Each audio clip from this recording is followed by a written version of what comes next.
మండల పరిధిలోని తిమ్మాపూర్ గ్రామ శివారులో గల పౌల్ట్రీ ఫారంలో ఒక్కసారిగా మంటలు చెలరేగడంతో ఫైర్ ఇంజిన్ కు సమాచారం అందగానే ఫైర్ ఇంజిన్ వచ్చి మంటలను అదుపు చేశారు.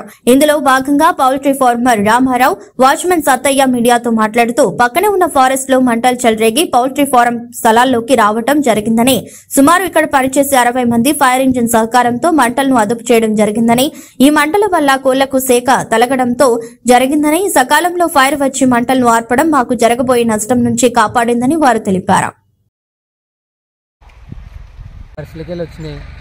అటు నుంచి వచ్చిన మామిడి తోట అంటుకుని అడికెళ్ళి తలుపుట వచ్చి షెడ్లకు వచ్చినాయి.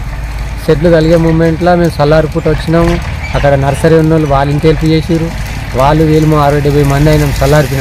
చల్లారిపిన తర్వాత అయితే చల్లారలే, మంటలు ఆగలే, కోళ్ళకు చెక్క కలుగుతుంది, కోళ్ళు మొత్తం చాలా డ్యామేజ్ అవుతాయి అని చెప్పి అప్పుడే ఫైర్ ఇంజిన్ ఫోన్ చేస్తే ఫైర్ ఇంజిన్ వచ్చి కొద్దిగా మాకు అది చేసి సేవ్ చేసింది. మంటలు ఆర్పేసింది. ఒక 2 గంటల సేపు, 2 గంటల సేపు కష్టపడ్డారు. వాళ్ళు కష్టపడ్డారు. ఇక్కడ ఉన్న లేబర్ కూడా అందరూ సాయం చేసి అందరూ కూడా కష్టపడ్డారు.